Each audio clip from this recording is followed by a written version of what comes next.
सर्वं शिवमयं शिवनंता शिवकृपानंता। মৎস্য কুর্ম বরাহ তিনটে অবতার নেওয়ার পর ভগবান শ্রী বিষ্ণু নিলেন নরসিংহ অবতার। এই নরসিংহ অবতারের যে আবির্ভাব দিবস সেটা হচ্ছে আগামী 30শে এপ্রিল, এবং আমাদের নবগ্রহর সঙ্গে এই এক একটা অবতারকে সংযুক্ত করা হয়েছে। এই নরসিংহ জয়ন্তী 30th এপ্রিল বিশেষ একটা গুরুত্ব রাখে। আজকে আমরা একটু গুড়ো তত্ত্ব নিয়ে আলোচনা করব এবং আমার কিছু ব্যক্তিগত অনুভব, আমার কিছু ব্যক্তিগত উপলব্ধি আপনাদের সঙ্গে শেয়ার করব। এই যে নরসিংহ অবতার, তিনি আবির্ভাব তার হয়েছিল প্রহ্লাদকে রক্ষা করার জন্য। হিরণ্যকাশিপুর সন্তান প্রহ্লাদ, রাক্ষস কুলে ভক্ত প্রহ্লাদ, কথাই আছে। তো প্রহ্লাদ 5 বছর বয়সী একটি বালক যখন এই ঘটনা ঘটে, এবং প্রহ্লাদকে ভক্ত প্রহ্লাদ নাম দেওয়া হয়েছে কারণ তার একটা অগাধ ভক্তি এবং বিশ্বাস। এই যে ভক্তি বিষয়টা, এটা খুব ট্রিকি একটা বিষয়। ভক্তির নাম করে আমরা অনেক কিছুকে অ্যাভয়েড করার চেষ্টা করি। অনেক ডিসিপ্লিন, অনেক অনুশাসন, অনেক কঠিন কাজ, অনেক অধ্যাবসায়, অনেক রিচুয়ালসকে আমরা উড়িয়ে দিই, যেটা আমি তো মহান ভক্ত। এবং ভক্তি যে বিষয়টা, সেটাকে আমরা সাংঘাতিকভাবে সরলীকরণ করেছি। কিন্তু এই ভক্তি কনসেপ্টটা অত্যন্ত হাই লেভেলের এবং কঠিন। এসেস অন দ্য গীতা যে বইটি শ্রী অরবিন্দ লিখেছেন, সেখানে কর্মযোগ, জ্ঞানযোগ, ভক্তিযোগ নিয়ে তিনি যে কমেন্ট্রি ভাষ্যটা দিচ্ছেন, সেখানে শ্রী অরবিন্দ লিখছেন যে সর্বপ্রথম হচ্ছে কর্মযোগ। কর্মযোগের মাধ্যমে মানবকে প্রাইমারি লেভেলের, প্রাথমিক স্তরের প্রস্তুতি নিতে হবে। Man has to get ready. কর্মযোগে সফল হয়ে কর্মযোগী যখন মানব হয়ে উঠবে, তখন তার যোগ্যতা হবে জ্ঞান যোগের প্রবেশ। এবার কর্মযোগে সাফল্য লাভ করে ওই ক্লাস, ওই সিলেবাস পাস করার পর যখন জ্ঞানযোগে প্রবেশ করবে, তখন জ্ঞানযোগের একটা পর্ব আছে, যে পর্বে মানব জ্ঞান অর্জন করবে। জ্ঞান অর্জন করার পর, জ্ঞানযোগে সফল হয়ে জ্ঞানযোগী হওয়ার পর মানুষ ভক্তিযোগের জন্য কোয়ালিফাই করবে। ভক্তিযোগে প্রবেশ করার জন্য, এন্ট্রির জন্য যে কোয়ালিফিকেশন, যে এলিজিবিলিটি দরকার, সেটা হচ্ছে কর্মযোগী এবং জ্ঞানযোগী। তার কারণ হচ্ছে যে আমি একটু হাত তুলে হরে কৃষ্ণ গান করে ফেললাম, 4টে ভজন গেয়ে ফেললাম, তাতে আমার কিন্তু ভক্ত যে পদটা, সেটা কিন্তু আমি প্রাপ্ত হব না। কিন্তু আমরা এত সরলীকরণ করে ফেলেছি যে আমরা একটু শ্রী চৈতন্য মহাপ্রভুকে অনুকরণ করেই নিজেদের বিরাট ভক্ত জাহির করার চেষ্টা করি। তো এই যে কর্মযোগ, তারপরে জ্ঞানযোগ, তারপরে ভক্তিযোগে প্রবেশ, ভক্ত হওয়া নয়, ভক্তিযোগে প্রবেশ, তারপরে ভক্ত হয়ে ওঠা, শ্রী অরবিন্দ যেটা বলছেন যে আমরা সকলে ভক্তির মাধ্যমে ভক্তি করে ভক্ত হয়ে ওঠার প্রয়াস করতে পারি, কিন্তু ভক্ত সেই প্রহ্লাদই। কেন না, ভক্ত তখনই বলা হবে তাকে যখন তাকে আর আলাদা করে তার ইষ্টকে আবাহন করতে হবে না। যে মানুষের চেতনা, অ্যাওয়ারনেস, ফ্রিকোয়েন্সি গড ফ্রিকোয়েন্সি হয়ে গেছে, অর্থাৎ তার ইষ্টর যে চেতনা, ইষ্ট যে স্তরে আছে, সেই লেভেলের সঙ্গে সে 24/7 কানেক্টেড। তাকে আর ডাকতে হবে না ইষ্টকে, তাকে আর ইষ্টর জন্য কোনো আলাদা করে নামগান করতে হবে না। যখনই সে কোনো বিপদে পড়বে,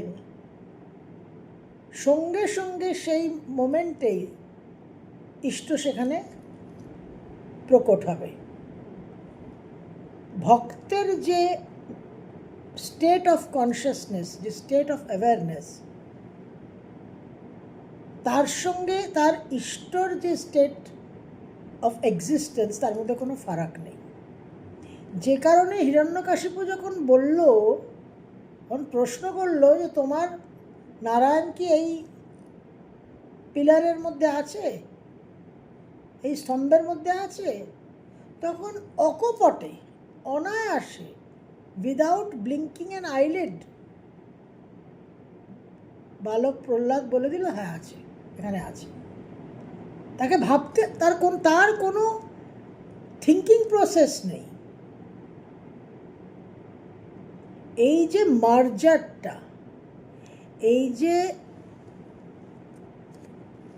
ভক্ত আর তার ইষ্ট দুজনের মধ্যে কোনো রকম কোনো ডিফারেন্স নেই, সেম লেভেল, এই জায়গাটা হচ্ছে ভক্তির জায়গা। আমাদের কিন্তু সেই কনসিয়াসনেসটা নেই। আমাদের কেন সেই কনসিয়াসনেসটা নেই?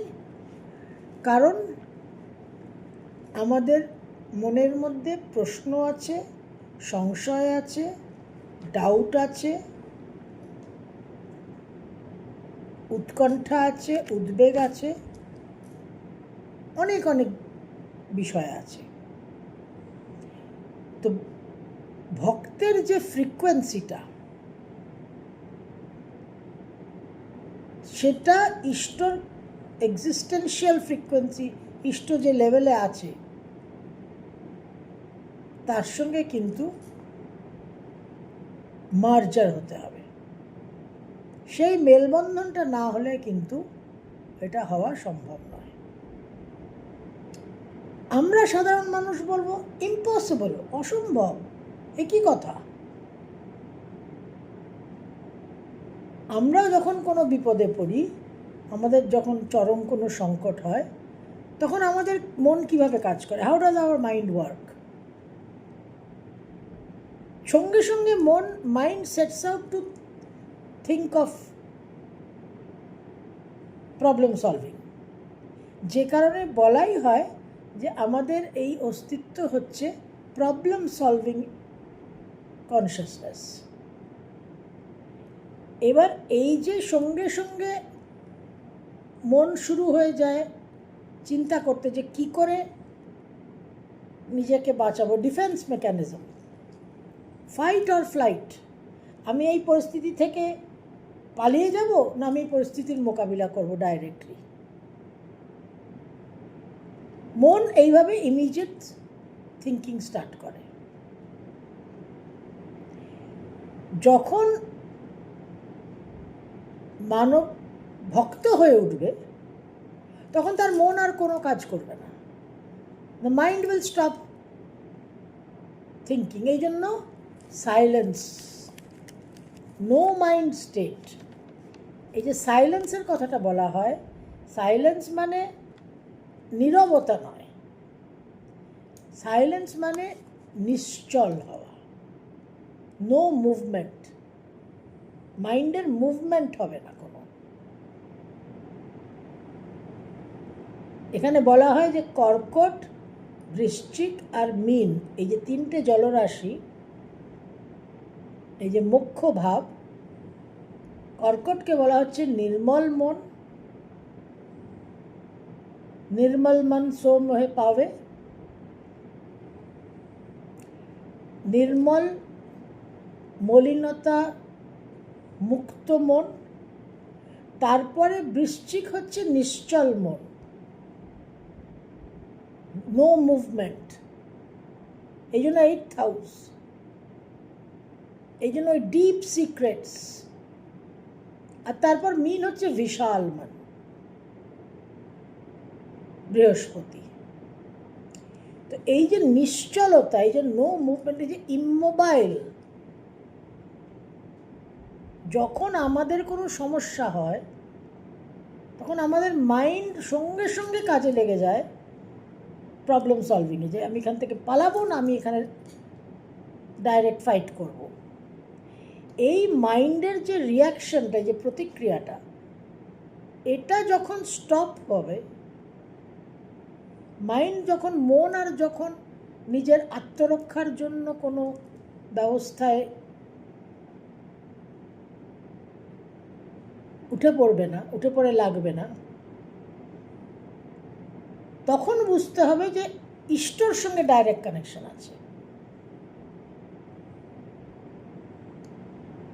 প্রহ্লাদের পিসি হোলিকা যখন তাকে নিয়ে গিয়ে বসলো কোলে নিয়ে তাকে, এবং আগুন জ্বলবে, এই যে 5 বছরের শিশু বালক, এটাও খুব গুরুত্বপূর্ণ একটা রূপক, যে শিশু বলে তার মধ্যে কোনো থিঙ্কিং নেই, প্রবলেম সলভিং, সে কিছু সে তার মধ্যে বোধই নেই যে হোয়াট ইজ হ্যাপনিং। এই যে বালক, এই যে বোধ, এ আমাদের প্ল্যানেট মার্কেরি, বুধ, আমাদের ইন্টেলিজেন্স, হিউম্যান ইন্টেলিজেন্স, যে ইন্টেলিজেন্সটা কাজ করতে শুরু করে। কিন্তু সেই ইন্টেলিজেন্স যখন বালকের লেভেলে আছে, যখন চাইল্ড লেভেলে আছে, তখন সে কিন্তু এইভাবে অপারেট করে না। তখন বালক, শিশু তার মা বাবার উপর নির্ভরশীল, ডিপেন্ডেন্ট। শিশু যখন মায়ের কোলে ঘুরে বেড়াচ্ছে, তার মনের মধ্যে এই কোনো ধারণাই নেই যে মা তাকে কোল থেকে ফেলেও দিতে পারে। কিন্তু তার এতটাই একটা অটো পাইলট, ডিফল্ট একটা তার আন্ডারস্ট্যান্ডিং, তার বোধ, যে মায়ের কোলে সে সুরক্ষিত, সে ভাবেই না। তো বুধ গ্রহ মার্কিউরির যে ইন্টেলিজেন্সটা, সেটা যখন কমপ্লিটলি সুইচ অফ হয়ে যায়, তখন অবোধ হতে পারে, নির্বোধ হতে পারে, আবার তখন ভক্ত প্রহ্লাদ হতে পারে। এই লেভেলস অফ এক্সিস্টেন্স। প্রহ্লাদকে যখন তার বাবা হিরণ্যকশিপু বলছে যে তোর নারায়ণ এখানে আছে, হিরণ্যকশিপু যে তার কি পরিণতি করতে পারে, তাকে যে বারবার হত্যা করার পরিকল্পনা করে চলেছে, সেখানে বালক, শিশু প্রহ্লাদ নির্বিকার, অর্থাৎ তার মনে কোনো বিকার নেই। যে বিকারের প্রতীক হচ্ছে অপস্মার, যাকে আমরা চিদম্বরমের নটরাজের পায়ের তলায় পাই।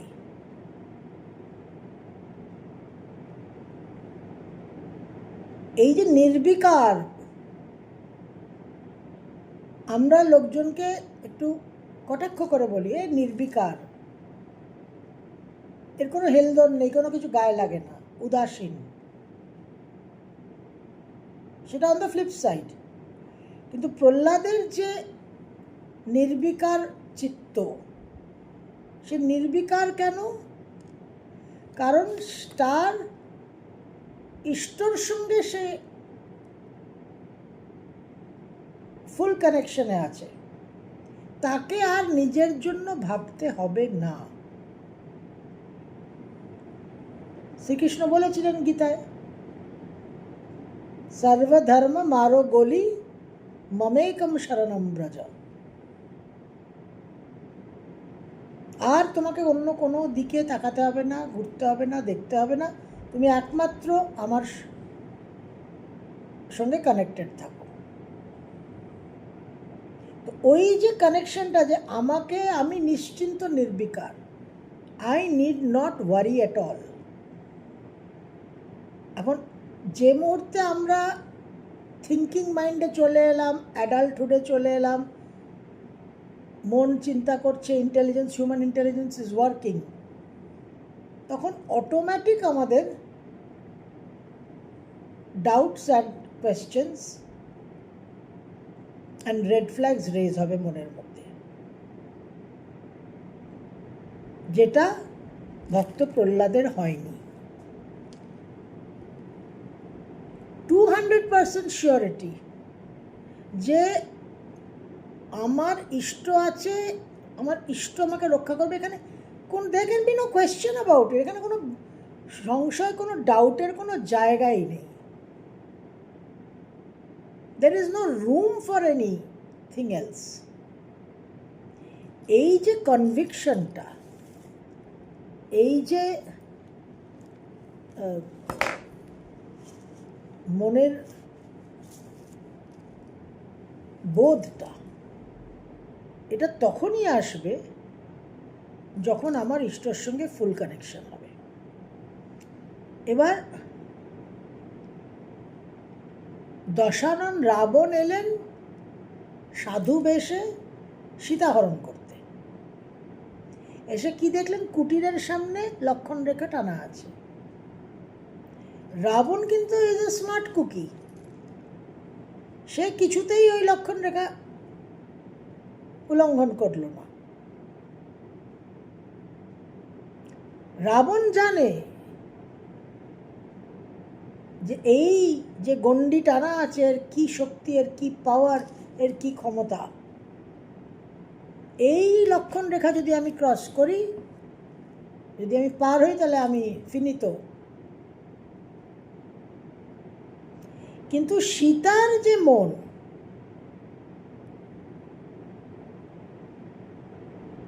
সেখানে একটা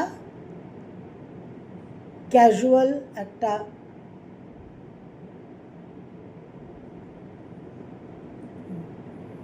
খুব নন কমপ্লায়েন্সের জায়গা এলো। সীতা একবারও ভাবলো না যে এটা আমাকে যে শ্রীরাম এই লক্ষণ, এই রেখাটা টেনে দিয়ে গেছে,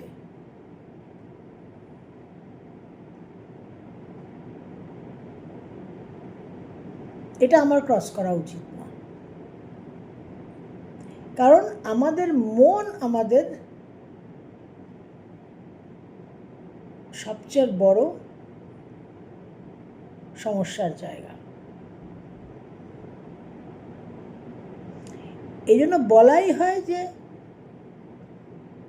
যে জয় করতে হবে, what you need to conquer. যুদ্ধ হচ্ছে মনের সঙ্গে।